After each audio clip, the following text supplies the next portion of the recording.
নমস্কার দর্শক বন্ধু, আমি দর্শকজমা ব্লগস আবারও তোমাদের সামনে হাজির তোমাদের উপকারের ভিডিও নিয়ে। আশা করছি প্রত্যেকে ভালো আছো, সুস্থ আছো। তোমাদের প্রত্যেকে সুখ শান্তি সমৃদ্ধি কামনা করে আমি আমার ব্লগটা শুরু করছি। আজকে আমার টপিক হলো জ্যৈষ্ঠ পূর্ণিমা 2024। অম্বুবাচীর সময় করুন এই একটি কাজ। জ্যৈষ্ঠ পূর্ণিমায় এবারে অম্বুবাচী পড়েছে এবং অম্বুবাচীর দিন স্নান যাত্রাও, জগন্নাথ দেবের স্নান যাত্রা। তাহলে জগন্নাথ দেবের স্নান যাত্রা কি করানো যাবে? অনেকেই তো বলে যে ঠাকুর ঘর বন্ধ রেখে দিতে হয়, পুজো পাঠ করতে নেই, সেবা করতে নেই, ছুটে নেই, কিন্তু এগুলো তো সঠিক নয়। এর আগের ভিডিওতে আমি পুরোটাই দিয়ে দিয়েছি অম্বুবাচীতে কি খাওয়া উচিত, কি খাওয়া উচিত না, কি করা উচিত, কি করা উচিত না, সমস্তটাই বলে দিয়েছি। আবারও আরেকবার বলে তোমাদেরকে স্মরণ করিয়ে দিতে যায়। 22শে জুন 7ই আষাঢ় শনিবার পবিত্র জ্যৈষ্ঠ পূর্ণিমার দিন। কেবল এই দিন পূর্ণিমা তিথি নয়, এই 7ই আষাঢ় অম্বুবাচীও শুরু হচ্ছে। আরও একটা গুরুত্বপূর্ণ হচ্ছে, যারা পুত্র সন্তান লাভ করতে পায় সেই বট সাবিত্রী ব্রত এই পবিত্র পূর্ণিমা তিথিতেই। তিনটে জিনিস এবং ভগবান জগন্নাথের আবির্ভাব তিথি বা স্নান যাত্রাও এই দিনে। তাই এই দিনে বিশেষ গুরুত্ব রয়েছে। এই দিনে কিছু করতে পারো বা না পারো, সামান্য একটি কাজ করো, একটু হলেও ভগবানের কৃপা লাভ করবে, দৈব লাভ করবে, সংসারে সুখ শান্তি সমৃদ্ধি আসবে। এই পূর্ণিমার তিথিতে প্রত্যেকের উচিত এই একটি কাজ করা। জ্যৈষ্ঠ পূর্ণিমায় বিশেষ মাহাত্ম্য কথায় এই জ্যৈষ্ঠ পূর্ণিমায় কি করা উচিত। এই জ্যৈষ্ঠ পূর্ণিমায় সনাতন ধর্মের মানুষরা কি কি করবে ভালো করে শুনে রাখো। জ্যৈষ্ঠ পূর্ণিমার মাহাত্ম্য কথা এই দিনে অবশ্যই করবে। দেখো, খুব ভালো হবে, সংসারের আয় উন্নতি হবে। জগন্নাথ দেবের নাম একবার হলেও লিখবে কমেন্টে। তাহলে এই যে সর্বোত্তম হচ্ছে পূর্ণিমা এবং অমাবস্যার একটা সুন্দর কাহিনী রয়েছে। এরা দুই বোন ছিল। অমাবস্যা ছিল অলস, কুড়ে, কোনো কাজ সে করতো না, খালি ঘুমাতো, বসে থাকতো।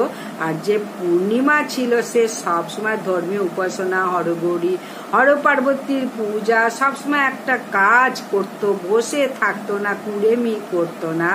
কিন্তু হলেও এই পূর্ণিমাকে তার বাবা পছন্দ করতো না। শেষ পর্যন্ত সেই পূর্ণিমার গরিব ঘরে বিয়ে দিল এবং অমাবস্যাকে বিয়ে দিল রাজপুত্রের সঙ্গে।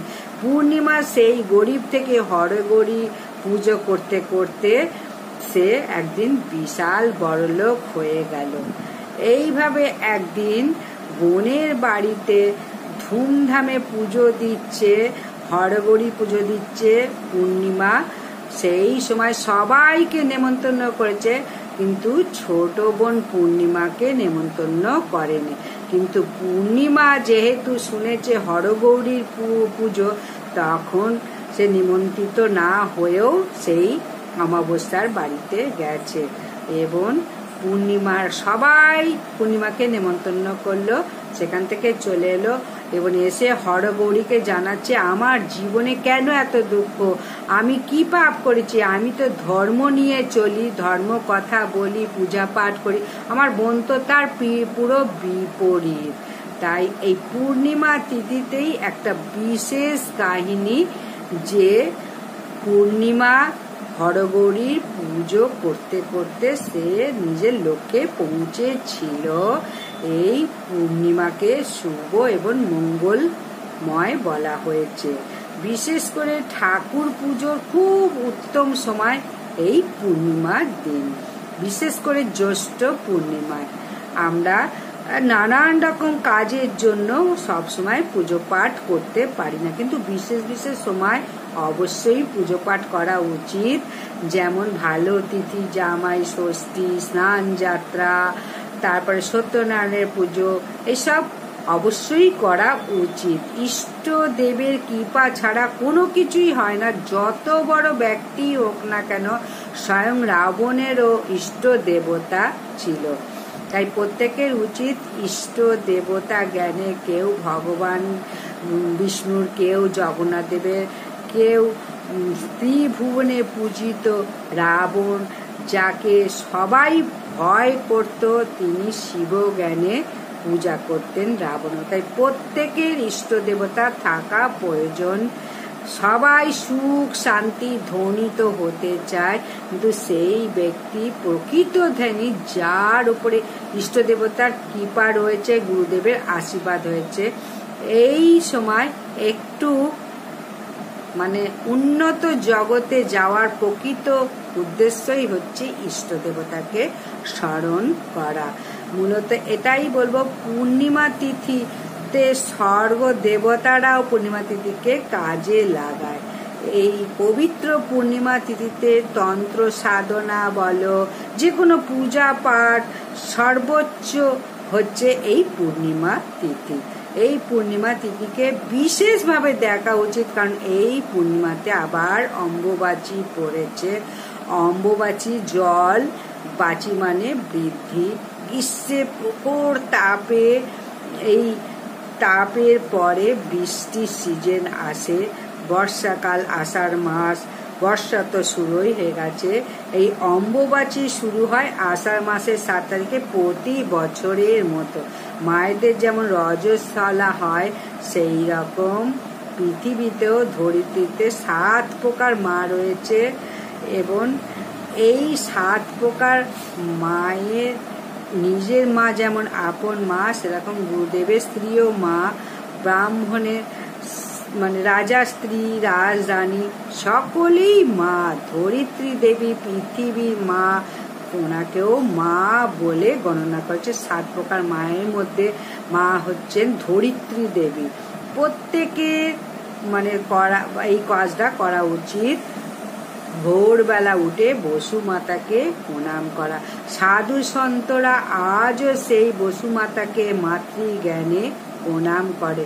জ্যৈষ্ঠ মাসে এত সুন্দর রসালো ফল, কোন রস? মাটি থেকে এই রস পায়, এবং এই ফল মূল গাছ গাছালি আমরা সমস্ত কিছু এই বসুমাতার কাছ থেকেই পেয়ে থাকি। তাই বসুমাতাকে প্রত্যেকের উচিত সম্মান, শ্রদ্ধা, ভক্তি, প্রণাম জানানো। যে কোনো ফল এই মাটির রস থেকেই তৈরি হয়। সেই বসুমাতার রজস্বলা হয় এই বছরে 3টে দিন। এই অম্বুবাচীকে কোনো কোনো জায়গায় অমাবতী, কোনো কোনো জায়গায় ঋতুমতী উৎসব, এইসবও বলা হয়। তাহলে শাস্ত্রে বিশেষ করে প্রাধান্য দিয়েছে যে সনাতন ধর্মাবলম্বীরা এই অম্বুবাচীকে বিশেষভাবে প্রাধান্য দিয়েছে। এই অম্বুবাচী রীতি শুরু হচ্ছে পূর্ণিমা তিথি শনিবার শুরু হচ্ছে 25 তারিখ পর্যন্ত, 25শে জুন। 22 থেকে শুরু, 25শে জুন পর্যন্ত থাকবে। শনি, রবি, সোম, মঙ্গল। তাহলে মায়েরা যেমন ঋতুমতী হলে কিছু নিয়ম পালন করে, সেই রকম ধরিত্রী মা ঋতুমতী হলে কিছু কিছু কাজ করা উচিত নয়। তাহলে এই শনিবার থেকে অম্বুবাচী শুরু, 7ই আষাঢ়।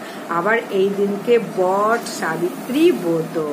এই ব্রত কথা শাস্ত্রে বর্ণনা করা আছে, যে ব্যক্তির পুত্র সন্তান নেই, যেসব মায়েদের পতিব্রতা হয়, সতী সাধ্বী হয়, সতী নারী যেসব হয় মহিলারা, যমরাজও সতী নারীকে কখনো ছুঁতে পারে না। যেসব নারীরা স্বামীকে দেবতা রূপে মেনেছে, এদের কি সতী নারী বলা হয়। এরকম সতীত্ব যাদের রয়েছে, পতিব্রতা নারী যেসব, তারা স্বামীকে বাঁচিয়ে আনতে পারে এই সতী নারীরা। যেমন এই দিনকেই এইভাবে বট সাবিত্রী পুজো। সৌভাগ্য কামনা করেন, অকাল মৃত্যু দূরীভূত করতে পারেন এবং সন্তান যাদের দরকার এই দিনে বিশেষ করে পূর্ণিমা তিথিতে হরগৌরীর পুজো করবে, তাহলে একটু হলেও হরগৌরী কৃপায় সংসারে সুখ সমৃদ্ধি হবে। এবং সর্বশেষ যে গুরুত্বপূর্ণ বিষয় হলো ভগবান জগন্নাথ জগতের নাথ। শাস্ত্রে বলে তোমার যদি কামনাও থাকে যে ভগবানের পুজো করলে সহজে জাগতিক মনোবাসনা পূর্ণ করে না, ভগবান এই দাও ওই দাও কিন্তু সহজে কি দেয়, কিন্তু দেব দেবীর পুজো করলে বিশেষ করে মা কালী এবং দুর্গা ভক্তদের অভীষ্ট পূরণ করে, তাই অনেকে দেবদেবীর পূজা করে।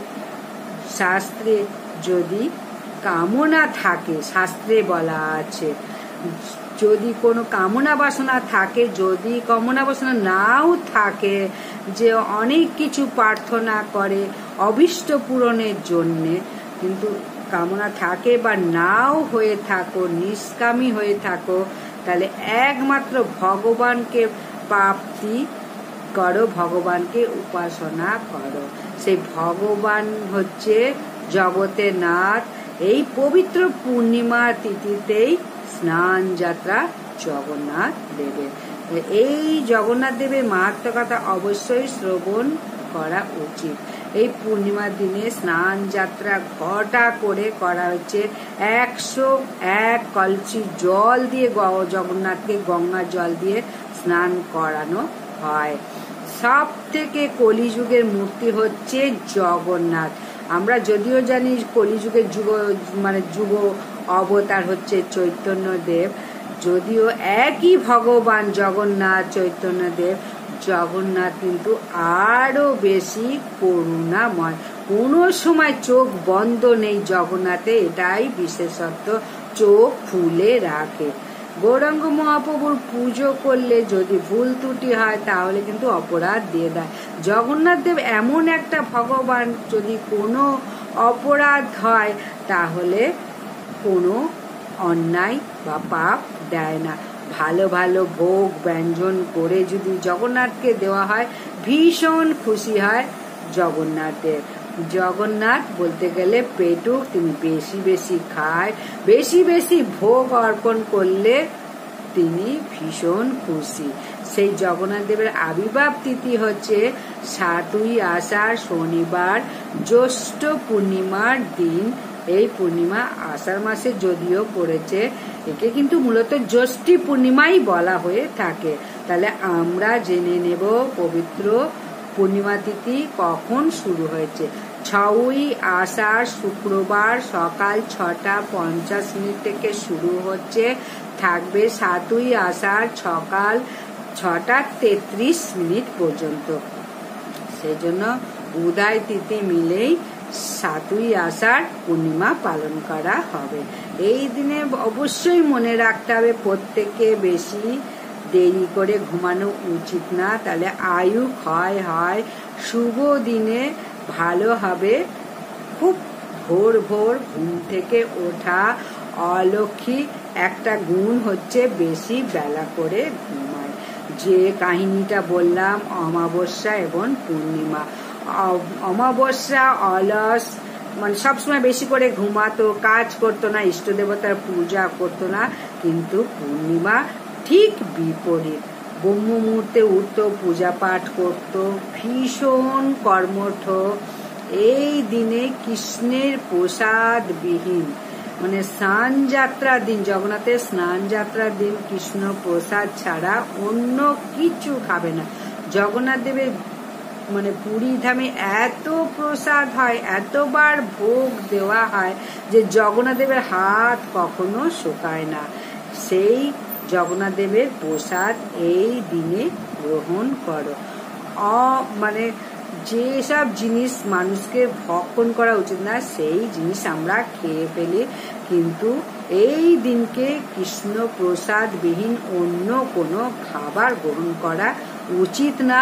এই শুভ দিনে একে বট সাবিত্রী ব্রত, তারপরে অম্বুবাচী আরম্ভ, তারপরে জগন্নাথের স্নান যাত্রা, আবার জ্যৈষ্ঠী মাসের পূর্ণিমা।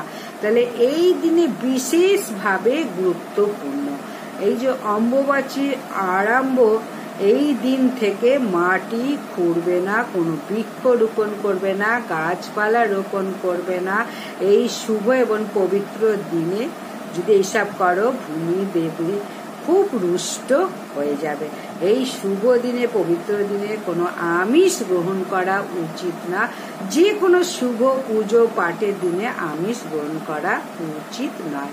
তার এই শুভ দিনে কোন কোন কাজ করবে? জগন্নাথ পুরী ধামে বিশেষ করে 108 কলসি জল নিয়ে স্নান করা হয়। বাড়িতে যদি জগন্নাথের মূর্তি থাকে, তাহলে যদি জগন্নাথের মূর্তি না থাকলে গোপালেরও যদি মূর্তি না থাকে, মনে মনে ভাব নিয়ে স্নান করাতে হবে জগন্নাথকে বা গোপালকে, বা যে কোনো ভাবে অভিষেক করাও জগন্নাথকে নতুন বস্ত্র পরিধান করিয়ে ভগবান জগন্নাথের ভীষণ খুশি হবে। এই যে আমরা পুজো করি ভালো মন্ত্রতন্ত্র দিয়ে, এই যে ভক্তির সঙ্গে শ্রদ্ধার সঙ্গে ইষ্ট দেবতাকে পুজো করতে হয়।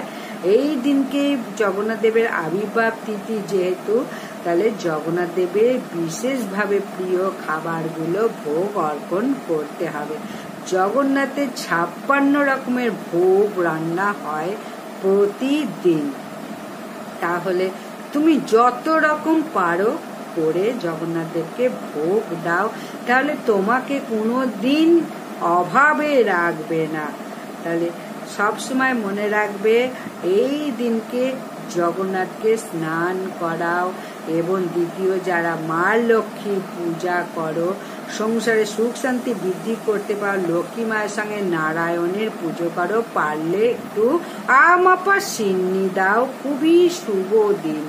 সত্যনারায়ণের ব্রত, বট সাবিত্রী ব্রত, এই যে লক্ষ্মীনারায়ণের পুজো করা, সত্যনারায়ণের পুজো করা ভীষণ শুভ মঙ্গলময়। সেই সংসারে ঐশ্বর্য বৃদ্ধি হয়। প্রতি পূর্ণিমাতে লক্ষ্মী মায়ের পুজো করলে খুবই মঙ্গল। আর শুধু লক্ষ্মী মায়ের পুজো করলে হবে না, নারায়ণেরও পুজো করতে হয়। শুধু লক্ষ্মী মাকে পুজো করলে কখনো মা লক্ষ্মী কিন্তু কখনো খুশি হবেন না। লক্ষ্মী চঞ্চলা, তাই লক্ষ্মীর সঙ্গে নারায়ণের সেবা করলে তবেই গৃহে লক্ষ্মী থাকবে, এটাই মনে রাখো। তাহলে যারা শক্তি দেবীর উপাসনা করে, মা কালী, দেবী দুর্গা, তারা কিন্তু এই দিনে বিশেষভাবে ইষ্ট দেবতার মন্ত্র জপ করবে, তার পুজো করবে। অনেকে বলে অম্বুবাচীর সময় মা কালীর পুজো করতে নেই। সমস্ত পুজোই করা যাবে, কখনো এই ভুলটা করো না, সেবাও দিও না। সমস্ত কিন্তু বারবার বলবো, শাস্ত্র মতে এটা একটা লোকাচার, ভীষণভাবে প্রাধান্য দেওয়া আছে। শুধু কামাখ্যার মন্দির বন্ধ এই অম্বুবাচীর 3 দিন। তাহলে মাথায় রাখবে, সব শেষে বলবো, জগন্নাথকে অবশ্যই বিশেষ বিশেষ ব্যঞ্জন দিয়ে জগন্নাথ দেবকে ভোগ দাও এবং স্নান অভিষেক করাও। জগন্নাথ দেব ভীষণ পছন্দ করেন খিচুড়ি, খাজা, নানান রকমের রসালো মিষ্টি, এইগুলো লাড্ডু, এইগুলো তৈরি করে জগন্নাথ দেবকে ভোগ অর্পণ করো। তাহলে ভগবানের জগন্নাথ দেবের যদি প্রসন্ন লাভ করতে পারো, সমস্ত দুঃখ দুর্দশা কষ্ট দূরীভূত করে শান্তি দেবে গৃহে। যদি ভালো লাগে অবশ্যই লাইক সাবস্ক্রাইব করে দাও, আর কমেন্টে লেখো জয় জগন্নাথ দেবের জয়, জয় জগন্নাথ দেবের জয়, এই কথাটা লেখো যদি ভালো লেগে থাকে। আজকের মতো বিদায়।